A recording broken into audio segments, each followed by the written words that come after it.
Are now live. Welcome back, everybody. So let's go ahead and do the intro. Welcome, everyone, to another episode of Notes from the Aleph. And Aleph is a high point from which all things are visible, and from our vantage point, we'll be looking at tabletop role-playing games, their design, and the theory behind those designs. Around here, our motto is be fair, build up, and have fun. I'm your host, GriffinVarro, joined by our editor, Theta, our local designer, Rafferty, and our good friend and GM, RedRabbit, and of course, our wonderful guest star, Lesson Learned, here today.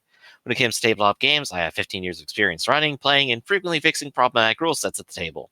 Pronouns are he, him, they, them. Lessons go. Live streamer over at Twitch at live lessons learned number one. Number one is important. Also, I'm over at YouTube. I talk about video games and play them. I talk about how the video games are written. I also written a short story collection over at Amazon. Night and Starts for 99 cents. You could pick it up and tell me how it is. It's my first book out, so I'm, crossing my fingers. And also, I have been now stepping into the design of role-playing games, as well as being a GM and player for over 25 years. All right, Red, go. Okay, I'm RedRabbit. I'm GM for our Wednesday Iron Claw 2nd Edition game with these fools, and I also do professional GMing. You can find me at startplaying.games, and I consider myself to be a student of tabletop game design. Wonderful. And of course, last but not least, Norman. Go ahead and give yourself an intro. Hello, I'm Norman Rafferty. Two movies we won't be talking about today are Beastmaster and Fire and Ice. Also, when there's spare time, I work for Sanguine. All right, so go ahead and talk. On a previous episode of podcast, we talked about trained professional streamers of games and how they affect our perception. And, to pan out from that a little bit, that's kind of true of pop culture as a whole, right? You watch something and it changes how you think about it. What we see on the screen affects and informs perception. So today we're going to actually be talking about a whole bunch of old classic movies, maybe one or two new ones, and just kind of talk about what's out there and what we think about them, and maybe just make fun of them. This is the movie episode, everybody. Specifically movies that are related to tabletop gaming. Yes. So, I believe the name of the episode is Shakma, Skullduggery, and Midnight Madness, and these ones are the ones you queued up, Rafferty. Why don't you go ahead and start us off with how wonderfully awful these movies are? Well, those are awful ones I mentioned, but I realized after I made that list, I should have mentioned that the big one everyone probably thinks of is Stranger Things. Because Stranger Things showed up, and because it was 80s nostalgia, they wrapped the first episode around the idea that the characters are playing games, and they've decided that the monster from the Upside Down was Demogorgon. Instead of the monster from Abyss was Demogorgon. I wonder, hey, things that bug me. And that had a lot of 80s nostalgia, but that was driven a lot by the two major forces of 80s nostalgia, Stephen King and Steven Spielberg. And what not a lot of people remember is, do you guys remember a movie called E.T.? Maybe a little bit. I wonder, is this like an old movie? Well, yeah, it's 1981. Says yes. Gray hairs. There's a rumor going around that the Reese company paid to have their candy put in the movie. Who knew? Say it isn't so. But E.T. was Steven Spielberg was very aggressively marketing to the suburban market. He had already made Close Encounters of the Third Kind, which is about suburbanites menaced by UFOs. So here they are menaced by UFOs again, only it's a cute little puppet that shows up. But most significantly is when they all the kids are home with the elder teenager who's babysitting them, they're playing a game of Dungeons and Dragons. E.T. was the top grossing movie of 1981 in the U.S. domestic market. For many years, it was on that position above Star Wars. It stayed there until deposed by Jurassic Park in 91. So for many years, that was many people's first or perhaps only exposure to the idea of people actually playing Dungeons and Dragons.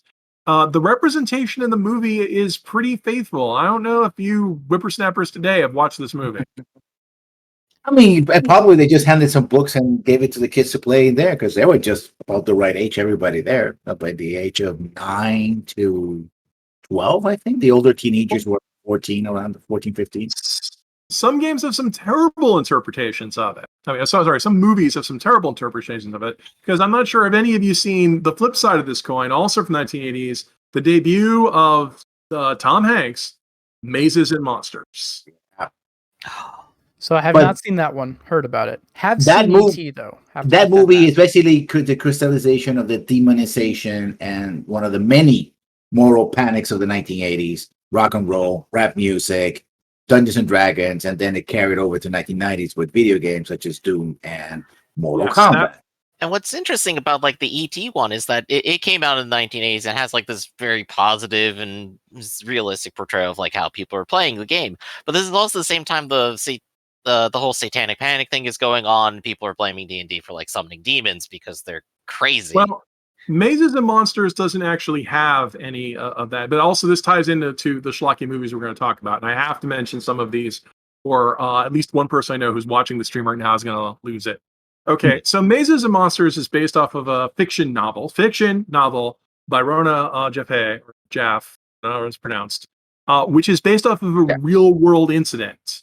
One of our illustrators, Diana Harlan Stein, who has illustrated for many of our books, including Ironclaw, actually knew James Dallas Egbert III.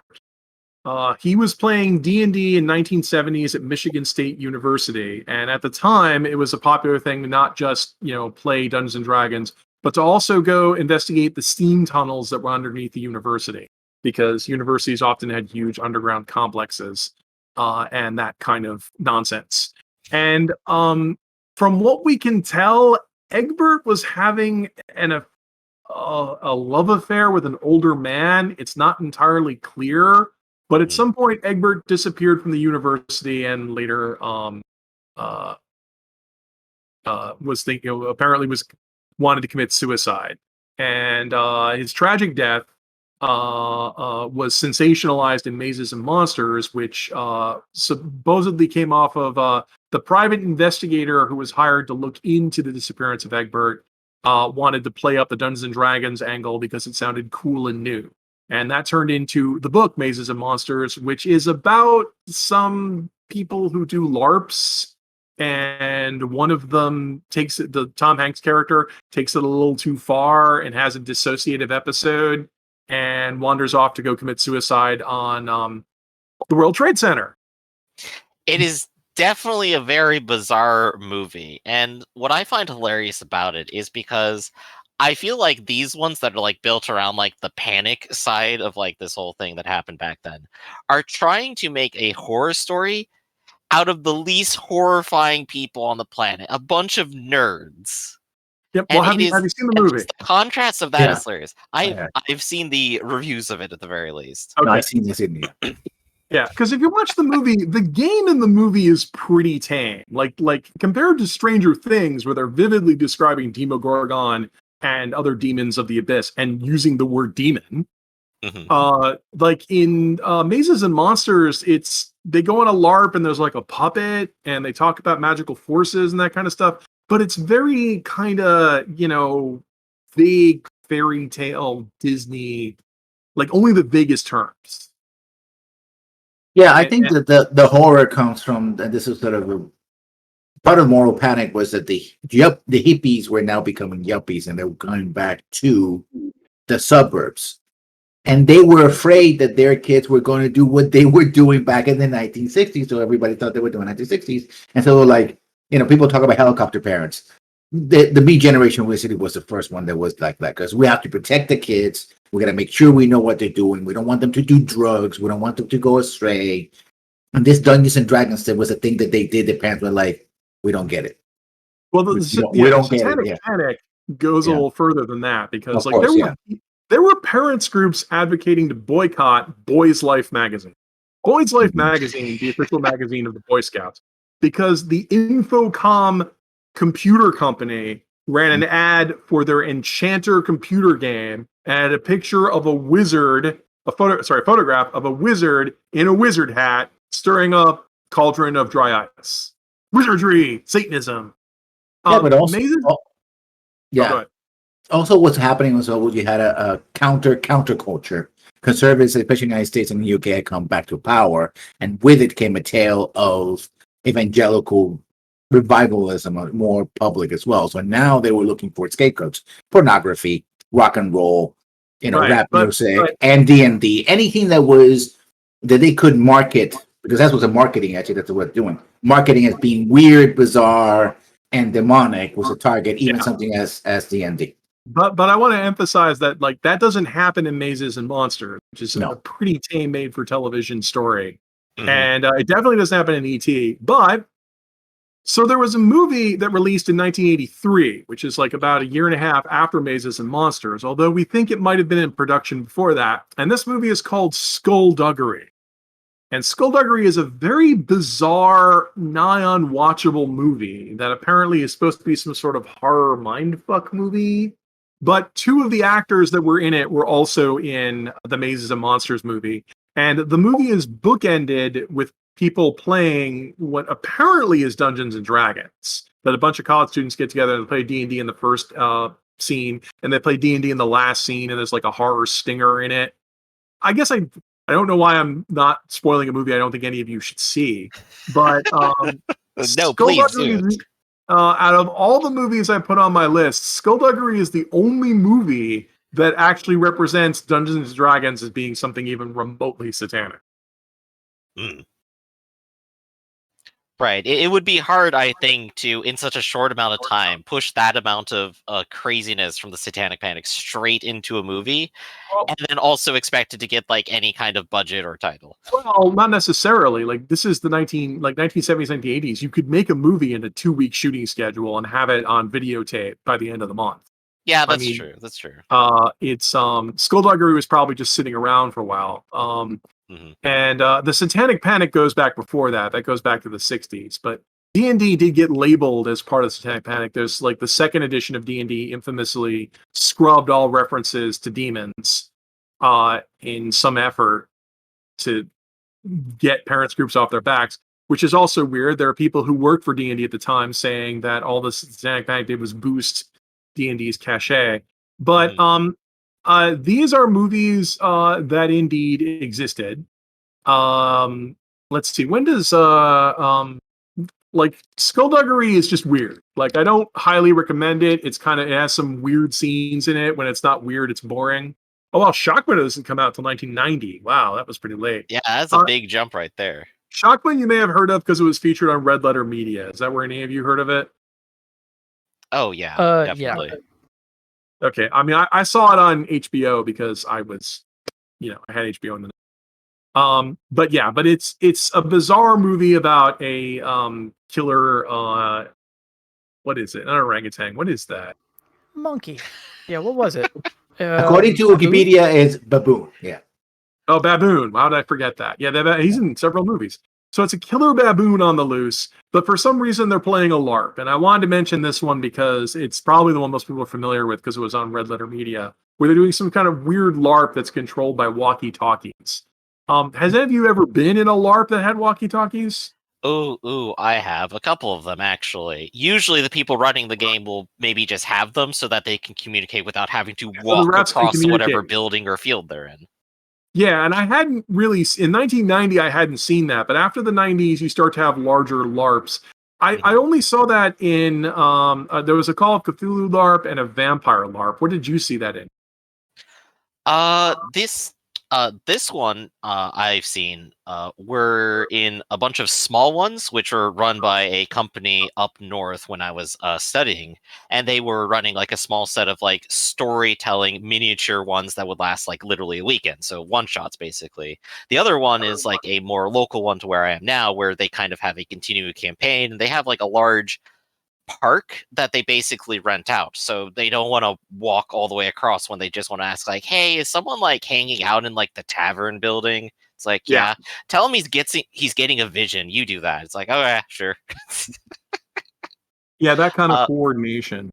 Third instance would be like a sci-fi LARP, which run by those same people, where they just said, hey, if you're a character and you can build a radio, just bring a walkie-talkie, it's okay, dude. Makes sense. Yeah, most of that was fun and interesting. Yeah, so I mean that's kind of a tangential. I guess the one I think that most people would think of when they think of something is the Dungeons and Dragons cartoon. Oh gosh, yes, with the annoying little gnome GM.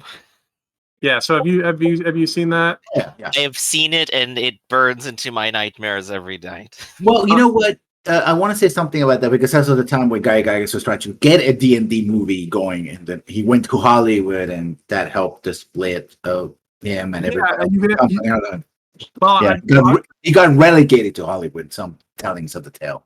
Right. I mean, he was pushing the property, which is how they got that on the Saturday morning cartoons because it was getting pretty popular. But yes, also during that time, exact timeline, Gary was pushing a movie.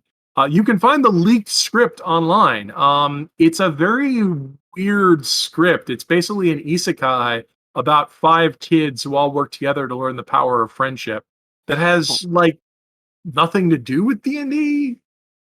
Yeah, it's very tangentially related in that, like, there's occasionally a reference to a creature featured in, like, a book somewhere, but what it is just really strange. It's like Yeah, with less sex and violence. But I like to think about the cartoon in a way that I think a lot of the actual successful ones are like. Well, this one is because it tries to emulate what it is to be in the fantasy world of D&D, and that's why it's not that strong.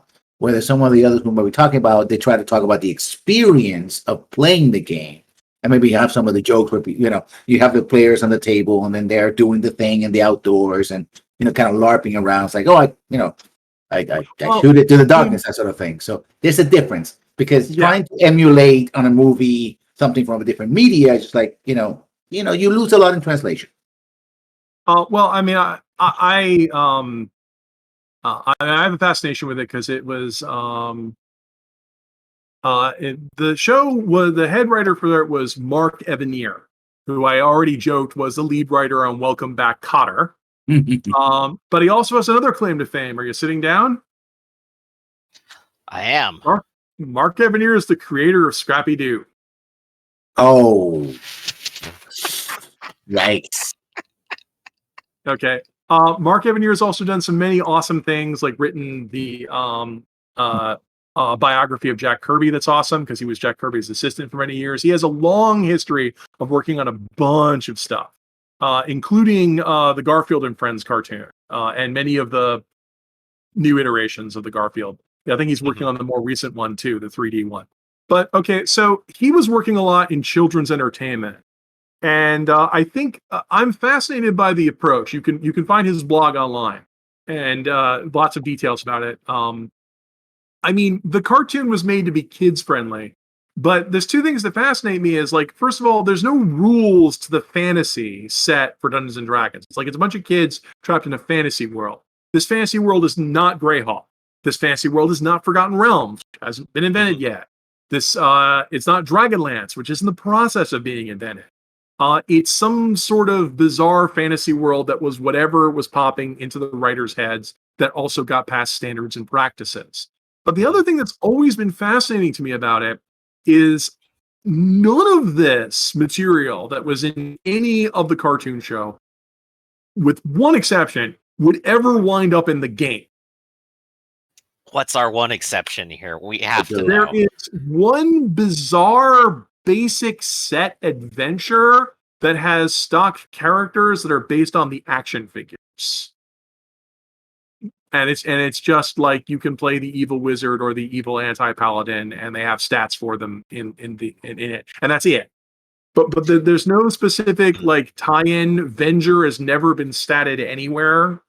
Or I mean, not officially. Maybe fans did. Who knew? I mean, I think Warduke was in that cartoon in one episode. People who might know who Warduke is, which was a series of toys that were released for Dungeons and Dragons at this time, and then it got incorporated into Greyhawk. I think there's one episode. There's at least one time where Warduke shows, and of course Tiamat, who just showed every other episode because. Yeah, I mean, maybe, but it's compare this to Dragonlance, because when Dragonlance comes out under the helming of this is when Lorraine Williams was in charge. Dragonlance comes out as a computer game, a novel, and a D&D tie-in dungeon module all at the same time.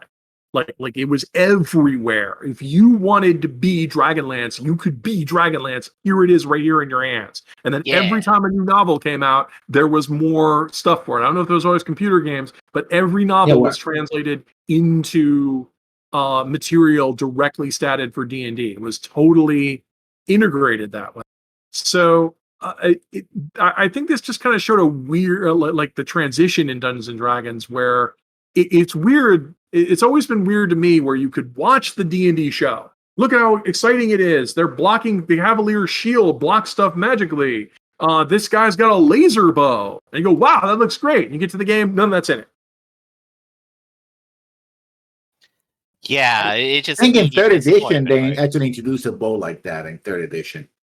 Yeah, and there's a Well, reflection. Third edition comes out magic. 20 years later. And there was a shield like sort of like that, which is a reflection mirror shield thing that's been around for a while. But that's about I it. mean, Yeah.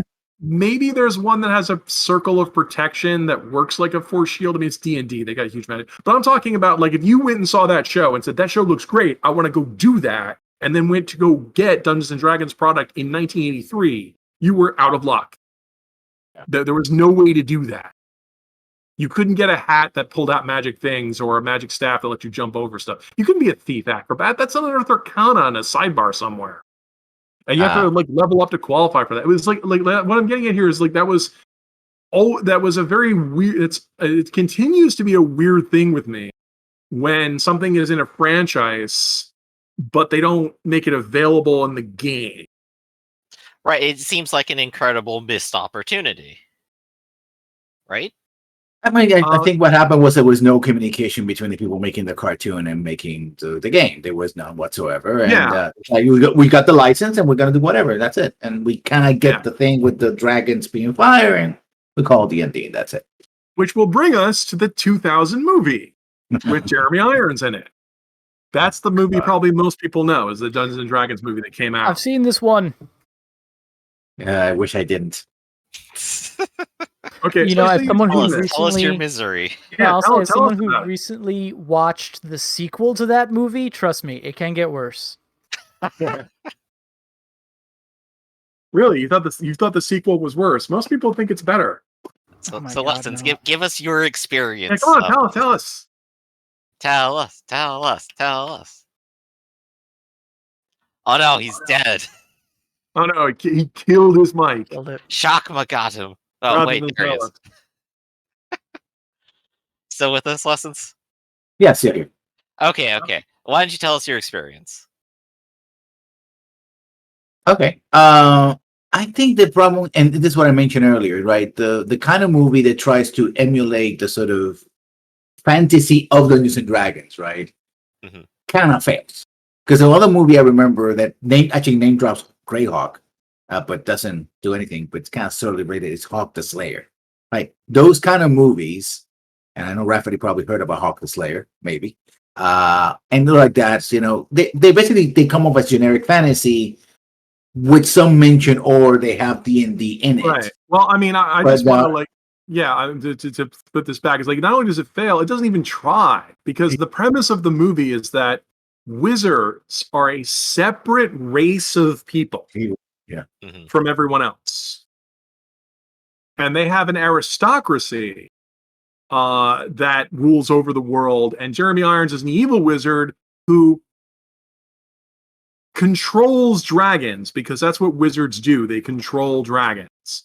And the weird part about this is none of this is in any like D&D anywhere. I think they do have the orb of dragonkind or dragonkin. And I think I remember that part. There is an orb of dragonkind buried in one of the items. Yes, tell me which setting is it that has the as a dynasty of hereditary wizards using orbs of dragonkind to control their dragon armies? We're halfway there with the Red Wizards of Thay, but honestly, that's stretching it. I mean, maybe with the Red in Forgotten Realms. You know what it actually is? That's in Elric of Melniboné, which is a completely different fantasy series. Yeah. Probably that was the original idea. They had that license, or thought that idea, and we got the D&D license. We got to do it. If that's what they had, they're wrong in other ways. No, in other words, like it's a question of like now you could argue that D&D is a generic fantasy, so you can do whatever you want with D&D. So if you can do whatever you want with D&D, then if D&D can be anything, then the 2000 Dungeons and Dragons movie is completely faithful to Dungeons and Dragons, because Dungeons and Dragons can be anything. Mm-hmm. like theoretically, it should be the simplest thing to do because you can just throw anything at the wall, and as long as you have a heroic story, you've basically gotten Dungeons and Dragons there, right? Well, right, and I would just argue that's not people No. are disappointed. Are people disappointed in the movie because of snails, or are people disappointed in the movie because are people disappointed in the movie because they think it's a bad movie, but it's still authentic to the D&D experience? Like, would you say if you want to know what Greyhawk, if you want to know what the campaign setting of our world would be like, watch this Dungeons and Dragons movie? Would you say that to anyone? Oh, absolutely not. Like that would be the critical thing, which I think most people get on about, like tabletop game, e-movies, and even video game movies. None of them are really consistent or faithful to any material whatsoever.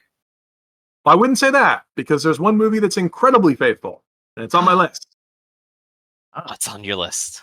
There is Dragons of Autumn Twilight, the animated version that adapts the first Dragonlance novel. Yeah, I saw parts of that, and It is incredibly faithful to the original Dragonlance story. Have any of you seen it? I started seeing it, and for some reason, I just couldn't finish it. I was like, I stopped at the part of the boat. I was like, okay, this is just too much. And they had some good voice actors and actresses, but still, there was something about it. As Raceland, which is the best choice ever. So now Solid Snake is also Raceland. Yeah. Oh yeah. And Lucy Lawless, who I don't think is Goldmoon. She's someone else, isn't she? She's Xena. I don't know. I can't remember all the Dragonlance characters. Sorry, buddy. I'm a Shannara. Yeah. Yeah, we're gonna make a movie of that as well. Which reminds me, none of us have seen the Shannara movies. Yeah. We're bad nerds. From what I understand. But anyway. Right. So if you get a chance to see the Dragons of Autumn Twilight, which apparently is so bad Lessons couldn't finish it. It is a faithful adaptation of the first Dragonlance novel. And it's not very memorable from what I understand, because most people can't remember it. And also, if you, man, I'm gonna sound so mean when I say, can I be mean? This is me one meanness for today. All right. We'll get you one. We're gonna put it on this card. You got like You're 2 more. wondering what people are complaining about when they're complaining about certain tone deafness in Dungeons and Dragons. You can see it in Autumn Twilight, because it has gully dwarves in it. Not only does it have gully dwarves in it, but it also has the half-elf character, who, for some reason, it's considered an important plot point to point out that he's a half-elf every single chance they get, and how no one trusts him because he is neither human nor elf. And the reason why he was a half-elf, the specific reason why he was a half-elf, was also, I think, brought up as well. Yeah, I mean, people just don't trust him. I always wanted to point that out, like, people thought that was a big deal. Oh my god, The Witcher has racism in it. It's like, yeah, we read this in Dragonlance already. Yeah. The Witcher at least is a highly successful, iconic series of fantasy in its own right. Well, The Witcher fucks. I mean, he just wins. Oh yeah, exactly. Also, I think one of the problems with the adaptation is so faithful. One of the things that the original novels had the problem with, and the novels were YA before YA was a thing, is that you rarely actually see the combat. I don't actually. It's very difficult to remember 1 or 2 combat themes that are actually sort of like either they start a combat and nothing happens, or we see it happens and they move to something else. You don't. It's true. Like, if you go read a modern fanfic that a lot of people have done, usually because they're transcribed D&D adventures, a lot of them will want to describe the combat play-by-play, whereas you don't get a lot of play-by-play description of combat in Dragonlance novels. I would agree with you there. No, but you can actually write a sequence where you have the combat, and you shouldn't actually avoid play-by-play unless you're very good at it, because it has a very special tempo to it. Because otherwise, it just gets repetitive. Like you swing the sword, that can happen. Well, yeah, they don't describe it. They usually describe the results. And also, Dragonlance has that weird thing where the corrupted dragon egg people, like either explode or your sword gets stuck in them and totally ruined when they petrify when you kill them. Yeah. Because I don't know if you guys ever played a Dragonlance game, but man, it hates PC. Wow. Well, I And mean, yet let's think they're supposed to survive throughout the entire campaign for some reason. That's Yeah, why. enemies that explode. It's hilarious. So, RedRabbit, actually, Red, you were about to describe why you thought that actually it was good. The movie was good. We actually hurry back. we ran over we ran over your What we were talking Feel bad, about we ran the over. first D&D movie now Yes, with yes, Jeremy Irons. yes. Let's go back to that. Why do I think it's good? Ugh, that's a tough I can't like defend. You know what? I'll defend. Defend it. Go on. I think because I actually went back and watched this one more recently with a bunch of my friends. I don't know why, and there's a lot to hate there. But you know what? Jeremy Irons is having a blast. I think Marlon Wayne is having a blast. All of the actors, the actor who's like a discount Christian Slater protagonist is having a blast. There's obvious that there was no direction happening in the movie because if you watch the actors do stuff, they're tearing apart the scenery. They're improving. You hear about the production difficulties? No, not exactly. I could imagine that they're there though. The guy who was pushing to produce the movie wound up directing it, and he had no directorial experience. So, yep, you totally picked up on that. You can tell. There's a great scene where they're running through a bazaar, and the bazaar set is great because it's like any fantasy bazaar set you've ever seen. But you can see that in one scene, they've put a stuffed black cat in like a cauldron on like hanging from like a thing.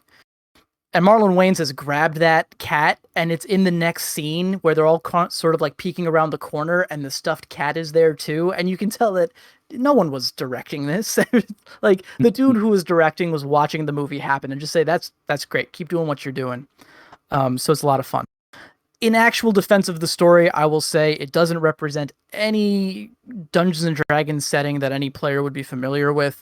But I think to contrast it with the sequel feels like it was taken from an actual game played. Yeah. And that, I think, like what Lessons had said, if you're going to try to transcribe an actual game, you need to be really good at it because there's things that are fun in a game that don't translate at all to a standard narrative. And I think that movie really falls apart because of it. It's got the big long running quest issue, right? Mm-hmm. Yep. They literally name dropped the Tower of Iverness in the first dialogue. Like the paladin is talking to his wife, who happens to be the wizard, and she's like, "Yeah, remember what we did in the Tower of Iverness?" It's like, "Yeah, I remember." And it's like, "Okay, so are we gonna go through, the village of Homeland next? What are we doing?" Well, now we know they're level 8 to 12. Yeah. It's like, yeah. Oh, in that movie, you see. Oh, look! I know that monster. That's a Magman. So they picked like the most uninteresting monster from the game, and they put it in here. That's well done, everybody. We put in the level 1 kobolds. Congratulations, we did it, everybody. Even they would be better. The beholder into the first movie, which that's good true. On them. No, not good on them because they put a beholder in and then they run around the beholder and don't get spotted, which is like yes, exactly. Oh wait, that's the reason it has so many eyes. You can't. I mean, exactly even if you didn't know D&D, that's like it's a monster made of 5 balls, and it can't guard a single open field. Actually, one of the cool things is that Futurama not only didn't see, makes fun of that. Made it funnier. Because the people who made that in Futurama, actually, Gygax actually was featured in Futurama before he passed away. Eventually on the show, yeah. Yeah. Actually played Dungeons and Dragons. So they knew the joke, they set up the joke, and the beholder was like, whatever, I'm too tired. Oh my God, that's hilarious. Yeah. Yeah. No, because this could, like, the second movie, I think I would agree, is truer to the spirit of D&D, and that you could use that as a case of saying, well, obviously, adapting Dungeons and Dragons to a movie is a bad idea because a game is boring. Therefore, the first movie took a better approach. I mean, like, once again, I'm saying advocacy here. They might just say, well, the first movie took a better approach being different with it. But then I would, have to flip around and say, but look, there's already Dragonlance, Forgotten Realms, and other second stringers like Greyhawk and whatever Gary Gygax was writing. There's already a bunch of other stories and material, like Dragon Magazine used to run short stories. There's all sorts of material they could have drawn from. So the first movie just makes up some weird story from whole cloth about a dynasty of wizards and the dragons they control, which isn't from any of the settings. Right, I can only imagine someone like wrote this down on a napkin, passed it over to a scriptwriter, and just said, make something out of it. I mean, or someone was tasked to write it, which is also the same thing that's with Gary Gygax's Unshopped movie. I mean, I'm sympathetic to the cartoon show, but like D&D had a problem when it came out because, they were just grabbing any fantasy they wanted and throwing it in the book and whatever they thought was cool. Although obviously, the writers thought, polearms were awesome or something because they had There's 12 pages of it. Of course they are. Yeah, I love polearms and hate girls. So, they obviously had strong opinions on stuff. And so when the guys had to make a TV show in freaking 1984, they didn't have anything to work with. Plus, they had to make a kid show. So the fact that they had to make up all that stuff, and then for some reason, it's always a weird business thing I want to say where like TSR decided not to ride the wave, and then they almost went bankrupt. If it wasn't for like Lorraine Williams coming out and aggressively marketing Mystara, which no one remembers, and that's the rebranding of the known world. Yeah, and Dragonlance. Yeah. And jumping on those brands and aggressively marketing that, it totally turned it around. All that stuff that we love, like Dragonlance, Forgotten Realms, Planescape, comes out later when D&D aggressively manages source material to make their world more interesting. And the fact that they had all of those different worlds to pick from, and then the movies came out. It's not until 2000. It's a little surprising that it's not until 2008 that we get a Dragonlance. But I think if you watch the Dragonlance movie, I think that even though Dragonlance is extremely popular, I think it's like way more dated. Yeah. The fact that you could finish watching the 2000 Dungeons and Dragons movie, but you couldn't finish watching the 2008 Autumn Twilight movie, I think says a lot. Even with the CGI dragons at the end of the battle on the castle, yeah. Well, the CGI in both movies.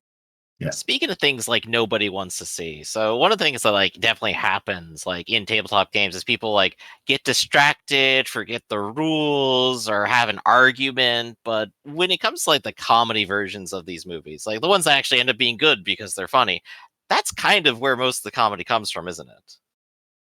Like the example I think here that we had in some of our pre-thinking was the Dead Ales Wives Watchtower skit.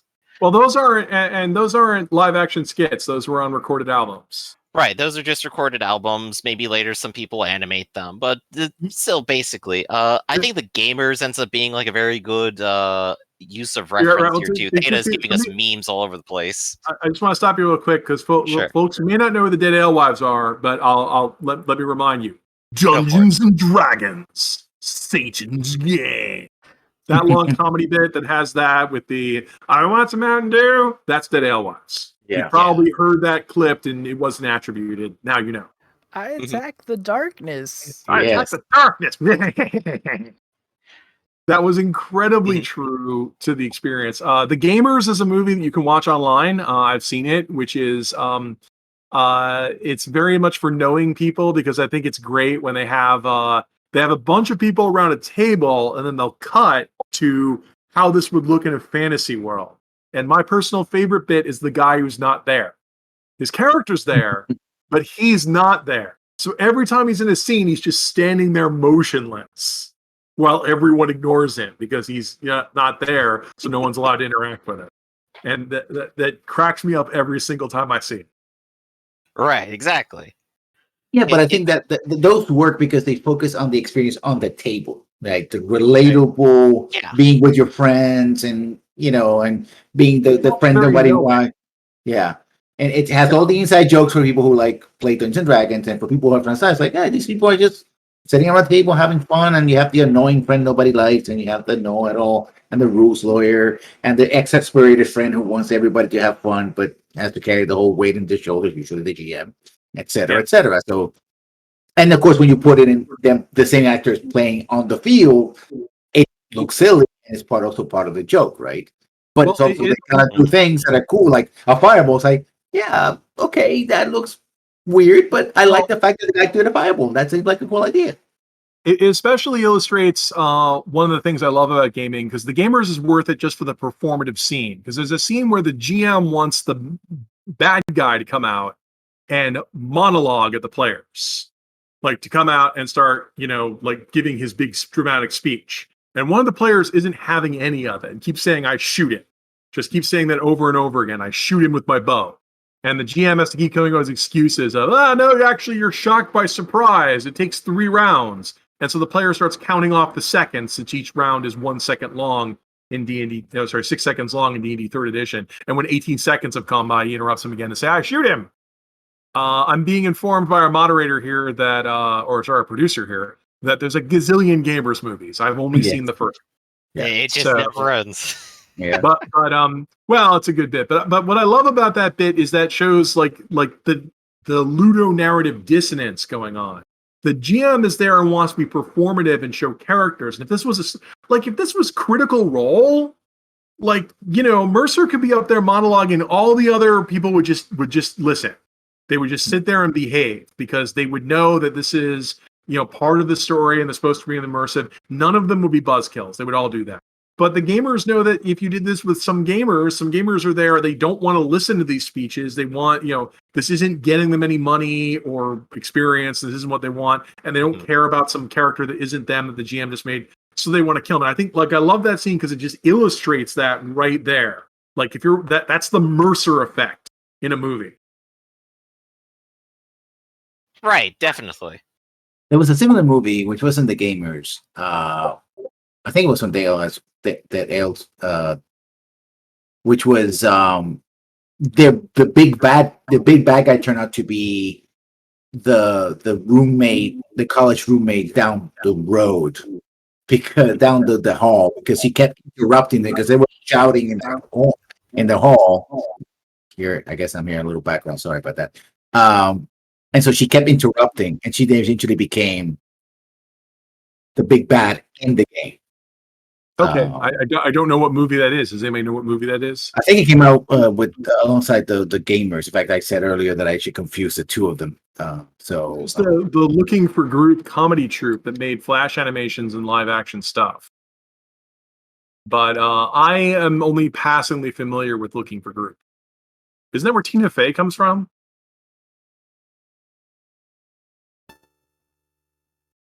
Oops. Oh my gosh, the cat is attacking.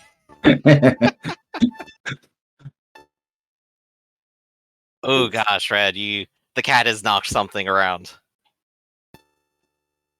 Oh, it's just buzzing. We're not getting your audio at all, Red. Oh no. Oh no, save us. Cat decided that it was over. We're done. Working on the microphone. Darkness Rising. Okay, but yeah, I haven't seen any of the sequels. I'm sure they're good because The Gamers was funny. Yeah, big in the mid 2000s. Yeah. I did want to do a quick shout out while we're waiting for Red to get the mic back.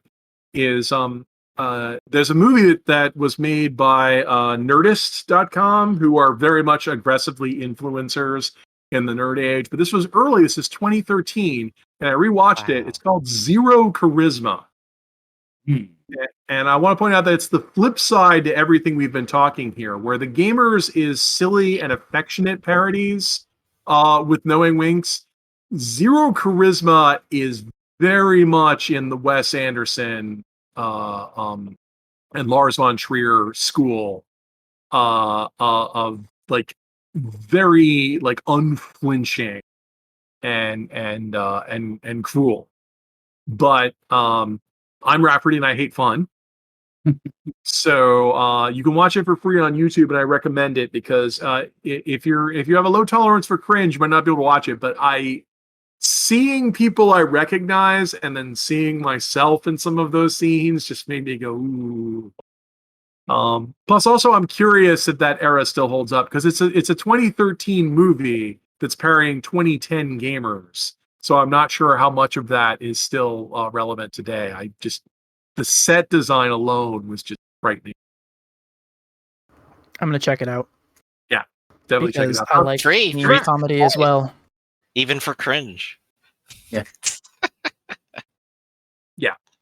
I mean, I knew a lot of people. I don't know anybody in the Gamers movie, but I know people in the Zero Charisma. But so, Red, your microphone went out. What were you going to say? Oh no, you guys can hear me now, right? Yeah, That's we can right. hear you now. Okay, cool. Sorry, I had a cat who thinks it's dinner time. It's not dinner time. But she's waiting patiently. Uh, but no, I don't remember what we were talking about. We were talking about the Dungeons and Dragons movies, Yeah. like the official ones. I mean, they're good. I think that first one is worth checking out, if for no other reason than there's a lot of really great, funny, bad acting.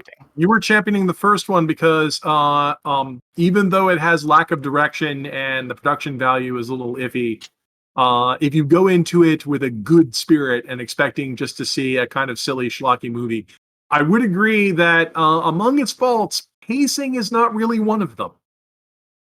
It moves, and I think there is some imagination on display. I think whoever wrote that thing really wanted to capture. I don't know if they were trying to capture moments from their own D&D game or if this is just what they imagined playing D&D was like.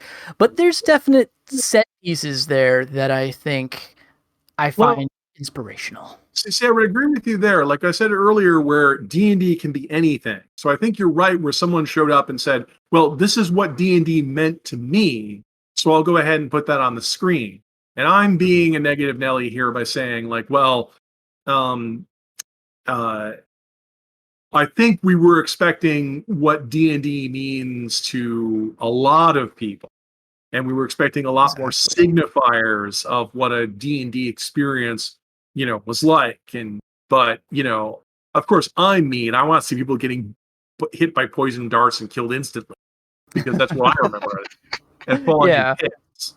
Which, I was going to say, even people who aren't mean like you, Raph, they want to see something familiar on the screen. Like, that's what they're paying for. They could see any old fantasy movie. If they were paying for the D&D movie, they want to have the D&D in-jokes. They want to see something that resonates to them as D&D.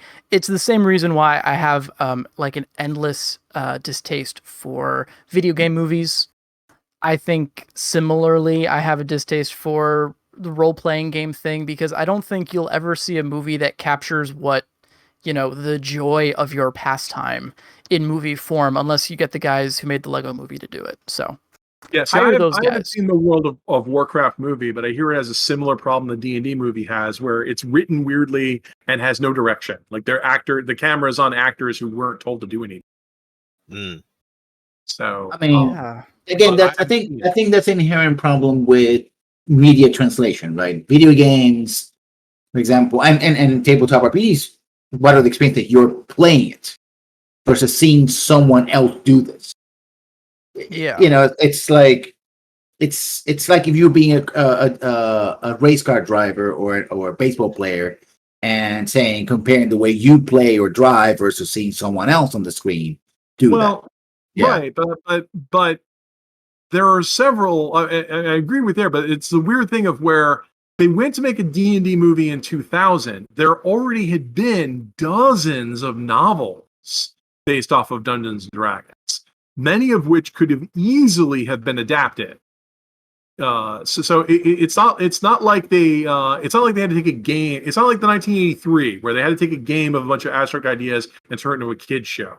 By 2000 or even 1990, by the time the guy was shopping it around, they could have grabbed a Mystara novel. They could have grabbed, a Dragonlance novel. These had industry professionals. Margaret Weiss and Tracy Hickman became professionals because they were writing Dragonlance, but they were on the New York Times bestseller lists. So obviously people like this. And Mystara is the brainchild of Aaron Alston, the guy who wrote Rogue Squadron, for crying out loud, one of the biggest selling Star Wars spin-offs. He was also an industry insider. They could have gotten their material together and made something out of that. And it was just, you don't actually see an adaptation of Dragonlance until 2008. And but I think you're right. I think Red's theory of somebody want to take the spirit of what D&D meant to and put up there. But that also gets into the weird things of is the spirit of D&D a mandated monarchical dynasty where magic is an inherited power? And more importantly, dragons have no speaking lines. So that's a very fair point. I think it is also interesting because you can see someone who really wants to show a political story who has no acumen when it comes to telling political stories. And that's where you get like scenes with the Senate and stuff in that movie, which are just fantastic. So We'd yeah, already seen people already making fun of Phantom Menace for that. right. And they were like, "Oh, we'll get this one right. We'll take our swing at it." And it was, ooh. So Yeah, I feel it. Well, I mean, like I even said, did I say we weren't going to talk about Hawk the Slayer? Yeah. Good question. I don't remember. It's been so long. Obscure movie, Hawk the Slayer. It's not actually a D&D movie, but you watch it and you go, that's a D&D movie. Because it's literally got a ranger, Hawk, who is, I guess, a fighter, a dwarf, and an elf. I mean, it literally is a person of size, who they call a dwarf, and a guy who's an elf. And they literally do his super archery with jump cuts. It's hilarious, where they just like fires the bow, they jump cut, and he's reloaded. They just do that rapid fire, so he fires 3 arrows and kills people. It's so good. awesome. It's made for no budget. It should be. It's not really a D&D game adapted, but it might as well be. And it's like way better than like any of the like Deathstalker movies or Beastmaster or whatever. It's Hawk the Slayer. There's a reason why our producers recommend. Yeah, go see. And it was made in like 1981.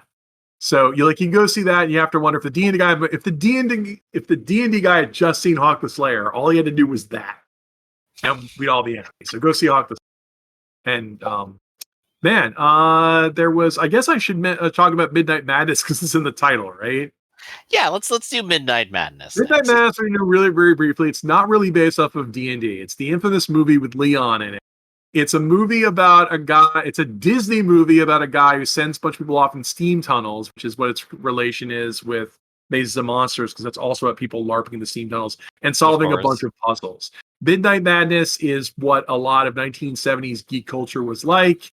It's notable for the first appearance of Michael J. Fox. He is so young and tiny. It's a very weird Disney movie. It's a Disney movie that for some reason is sponsored by Pabst Blue Ribbon.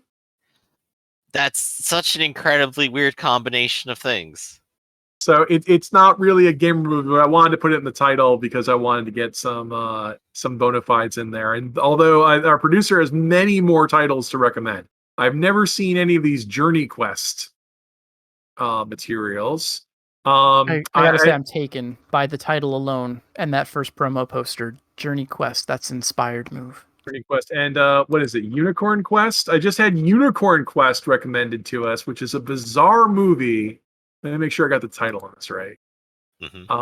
Unicorn City. I'm sorry. There's a movie of Unicorn City, which is made in Utah with state funding about a bunch of gamers who try to set up a utopian community. Of course it would be in Utah. Of course it would be. Sounds weirdly familiar. I'm told it's innocent and tame. So take it is Utah. What you will. Unicorn City. You know what? How about if we're throwing out tangentially related? I realize this is probably my pick for best portrayal of a role-playing game in a movie is the Pixar movie Onward. Love the hell out of that movie, and they lean hard into their faux D&D. And then I think they made a tie-in merchandise game that's kind of like D&D light for it too. I haven't seen that. I thought that was supposed to be like Bright, where it's like a fake fantasy world. It's kind of a fake fantasy world, but it's very much so. The premise there is that it's like, oh yes, our modern world was just as our modern world is based on this, middle kingdom, no, but like Middle Earth type of world where there was magic, presumably. In the setting, there's elves and there's trolls and stuff, but they're like working at Pizza Hut. But then the game that they play, the D&D game that they play, is all based on historical fact. So the character that's the D&D grognard nerd is the one who like believes in our hidden potential to use magic, and then through the course of the story, they unlock their internal magic potential. I had no idea that was a gamer movie. I learned something today. Which would make this the panic, this satanic panic they were talking about very interesting because Yeah. that was the whole thing, that you would play the game and you would shoot fireballs from your hand and summon demons and consort with all their powers. Yeah. From D&D denying that they would actually teach people real magic so people wouldn't get mad, parents wouldn't get mad at them, to Disney making a movie for parents and kids. Very much. A movie with a gelatinous cube and a pit trap in it. Like, it actually does pull some direct references as well. Oh my gosh, that's the most D&D thing out of everything so far, isn't it? I Just think throw the gelatinous cube and then a pit trap in front of it. exactly. That's a scene that happens in the movie. Also, it's just a great heartwarming movie. It's Pixar, so they know how to tell good stories. I would highly recommend it. Okay, well, it's Pixar. I did pass on it, but now that's got gaming in it, I'm more interested. Yeah. I was kind of burned out on the bright Shadowrun type humor, especially after Don't Shrek. blame you. So, Yeah. but no, this sounds pretty good. All right, well, I learned a new gamer movie. I don't think any of us saw the what is it? Dungeons and there's a SpongeBob episode about it. It's like Dungeons and Idiots or something. I forget. I have no doubt Dungeons at some and point. Dullards or something. Okay. None of us have seen that, and I have a feeling it was just a fantasy episode. They just put D&D in the title. So Probably. What was the I know they did, like, episode Hateful Superhero. from? It was on Parks and Recs. It was the episode of Community. Community, where they even had a character LARPing as a drow, and people look at them and go like, "Did you just really paint yourself black or dark blue?" And like, well, no. it's in the game, right? Well, so they make fun of that and all that. Yeah. Our purple. They quickly made the decision to make them purple. Yeah. Which I guess makes why. them less problematic. I don't know. But the D&D episode of Community is really weird too, because they use like all first edition materials in the promotions. Like whenever they have books on the table, they're all first edition stuff. I guess that's what they have in the prop department. I thought that was maybe somebody who was the writer was like, yeah, I have my old collection, my old milk carton worth of books. I do know when you get props, you want to make sure you have at least 2 of everything, because if one gets destroyed. So that also, I mean, I would just argue that I think the first edition remake, the one with the dungeon master opening the gates, and he's got the key around his neck. That typography, the big giant white typography on black that just pops, is my favorite era, and I think it's the most, that's before, like, D&D 3rd edition is brown on brown, so you can't see it, and 5th edition is red on red, so you can't read it. That was the last time stuff really popped. So that's my design rant, design and passion. No, I get you. I like the 5e books, but I will say that they're taking like large landscape paintings that have good composition and cutting them in half so they have terrible composition. Oh my God. You look at those and you can't tell what's going on. And the color correction is terrible, but I promised I would be nice. So basically so I learned there's more movies than I thought about. Our producer definitely wants you all to go check out Journey Quest and LARP. So we definitely, I realized there were a lot more parody movies. I kind of want to concentrate on the series. I, of course, would recommend Zero Charisma, but, I'm more slice of life misery guts.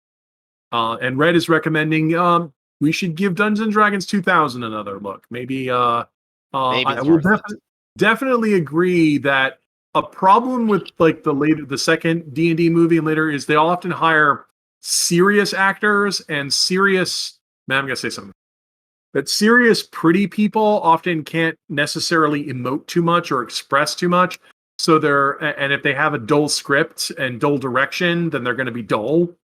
And so the D&D second movie is dull because no one's doing anything. Whereas in the first one, you've got Jeremy Irons chewing the scenery, and Marlon Wayans is there to look at, and some other guys are there to be pretty excited. Right. So if these are going to be terrible, goofy movies, you literally, Jeremy Irons walking through the set with a pickaxe, and a bottle of A1 stuff and says, "Where do we start?" Time to go. Yep. Yeah, watch the scene where they, I think the sorceress gets them in like a hold person or like a force cage or something, and so now they're like pantomiming like they're wrapped in a magical lasso and they're running through the stage with some really bad like post-process special effects on top of it, it's delightful. When you just like think about how that movie was made, delightful. If you go into it expecting it to be goofy, then yeah, you could probably enjoy it a lot more. So, yeah, I knew, so yeah, that's, I think that kind of wraps this up because I think, man, our producer's very enthusiastic about Journey Quest, so I guess we have to go watch that. Right. I have a Journey low Quest. parody tolerance, so I'll have to watch that in small doses. Mm-hmm. But I have to agree with well, he just posted this reaction gif. Killing equals honor. Well, I can't discourage. I can't disagree with that. Killing equals. So, any other titles that we need to mention that we're missing? I guess Onward is. Highly recommend it. Yeah. In one of those things where if you really want a good story that also evokes this hobby that you like. I mentioned the Lego movie as an example too. I think that it's rare. Some people can pull it off. And usually when they do pull it off, it's because they're using it as a medium to tell a more personal story through the trappings of this thing. And that's very much what they do with Onward. 2 thumbs way up. You have to love it. Like, I think a problem with the Dungeons and Dragons movie is that you have people wanting to make a movie and they kind of have to talk about D&D while they do it. So they're not invoking, as much as the writer may have had a love for D&D, no one involved with the movie is expressing a love for D&D. They're all doing something different. As you said, they don't have direction. Whereas I think what I'm endorsing about Zero Charisma, and what you're endorsing about Onward, is that the people who made them obviously have a love for this kind of play, and know these characters and know what's in them. In the case of Onward, they want to tell a hopeful story about people rediscovering their roots and discovering that, with hard work and determination, you can overcome anything. Whereas with Zero Charisma, they explore.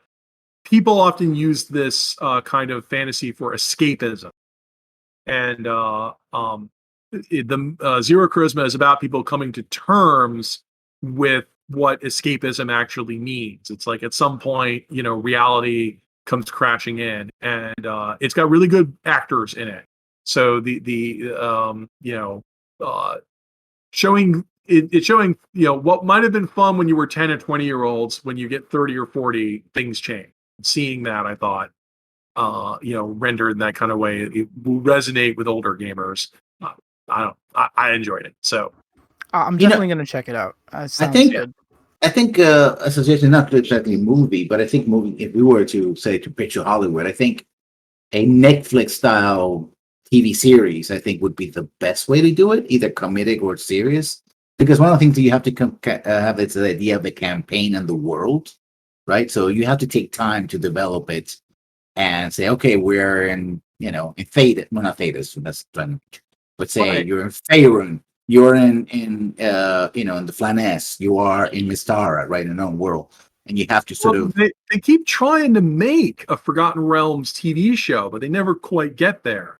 I was a little surprised they made a Shannara TV show, but they changed all the characters to Shannara to be love-struck teenagers. So I guess it's like Riverdale, but with elves. Well, I think that the problem with Faerun is that you look at the map and go like, where do I start? You start in Waterdeep. We're done. Start Waterdeep. You do the sword. That's what you think. And somebody said with sword codes. So people will say no. You always start in Waterdeep. You always start in Waterdeep. We're done. We need one set that we can film from 4 different angles. Mm-hmm. And we just keep talking about Xanathar like he's a big deal, and we reveal him in the 9th episode. Oh my god, he was an eyeball monster the entire time. Who knew he was capable of horrible crimes? Well, actually, we knew all capable of horrible crimes. Waterdeep. Oh no, it's that guy with 50 clones again. Is this the real one? I sure bet it is this time. They all bleed the same. He'll definitely never come back. Than them right now. This might be me just not getting it, but I wonder, because when I think about a D&D show, it would be a show that would inspire me to play in a fantasy setting. And in the way you guys talk about it, I know it's very important that the setting is represented. But for me, it's like I would point to something like a Witcher, which we already mentioned, but like the Witcher TV show. When I watch that, I don't think, this feels like D&D, but I feel more like, I wouldn't mind, exploring a fantasy world when I watch this show. So I wonder, for me, maybe that's more important than the call outs to Waterdeep, Xanathar, and Elminster. If this stuff was going to be rendered on the screen. Well, and see, that's where I would have it. I personally have an issue with a lot of the novels because a lot of times they have characters in them that are impossible builds. Like I'm always complaining about Elminster and Drizzt because you couldn't build those characters in the D&D at the time they were represented. I mean, later they kind of retcon them, and Elminster still doesn't work. So it's like if you read about those characters and said that would be cool, I'd like to do the same things they do, you couldn't do it. Now, the idea of it inspiring you, I mean, I'm going to point to Xena Warrior Princess. I mean, you got your goofy, Xena, Gabriella, and Joxer, and they're all doing goofy jokes, but they often, will go beat someone up. And anytime, Bruce Campbell is there as Autolycus, it's funny, and it's got, it gets you excited and makes you want to go do that kind of stuff. And I would agree, if the Dungeons and Dragons movie kind of captured that feel, but the problem with the 2000 movie is it's so obsessed with its lore and world building that not only is it's world building not D&D, but you're talking about a character driven show. You'd be talking about where we would be following our heroes that we would have maybe a fighter and a thief and a magic user driving it. I guess the example I would use is Record of Lotus War, which I didn't really bring up because we're getting into anime. But have any of you heard of Record of Lotus War? Yeah. No. Oh, you have to see it. You have to see it's it. It's literally an anime based off of somebody's experiences with the wizardry video game. It's literally somebody No. Actually, it's a conversion. It was actually Dungeons and Dragons, a Japanese version. People say that, but I've seen the interviews. There's no proof they actually played D&D. No. They hold up RuneQuest and Wizardry in the interviews. They don't hold up D&D. It's very D&D though. Well, it's generic fantasy, so whatever that means. I mean, if they played RuneQuest and Wizardry, obviously they're the same thing as D&D. But I mean, that might be an future episode of how video games and TRPGs are crossover. But yeah, it's an older anime. It's very clearly Gamer inspired. In fact, it has the classic scene of where the characters are talking about exposition and they're walking through a hallway, and while all of them are walking, there's this golden amulet just sitting on a pedestal, and everyone just walks past it without giving it a second look. And when they get to the last character, the elf, she goes, "Ooh, shiny!" And she reaches to grab it. Everyone screams, "No!" And she does, and it's a trap.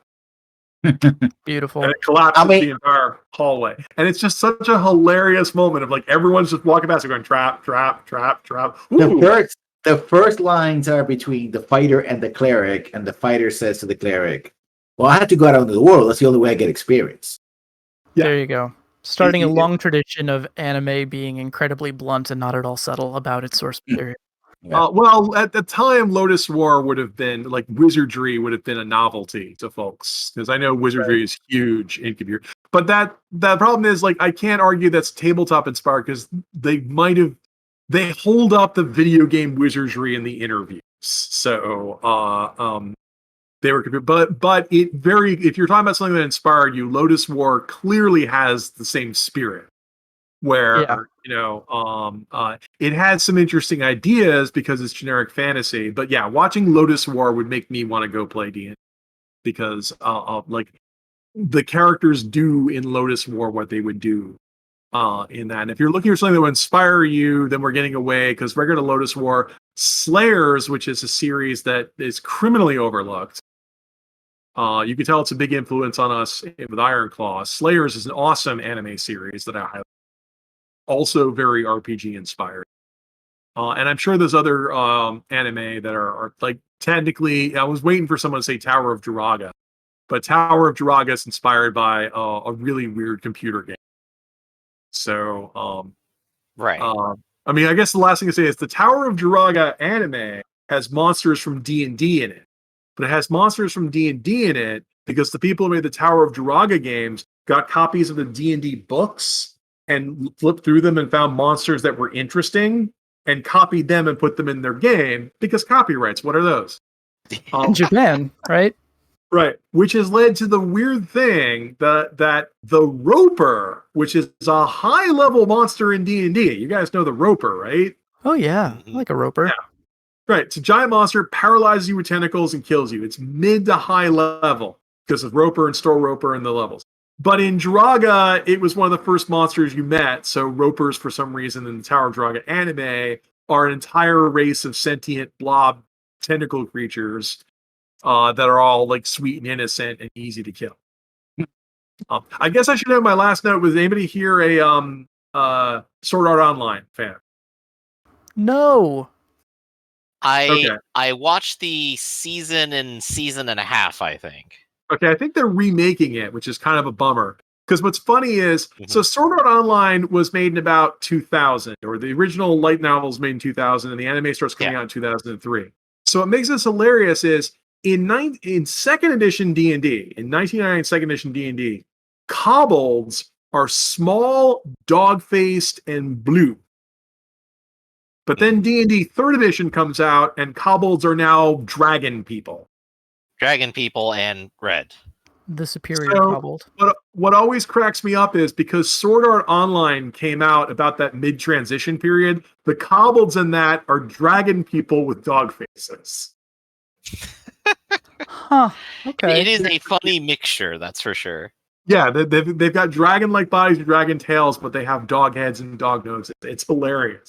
And of course, there's MMO gigantism too. The boss is like 2 stories tall as a kobold. Yeah, so, well, they're also giants because, hey, you know why? Everyone's got to see him in the room. That's why.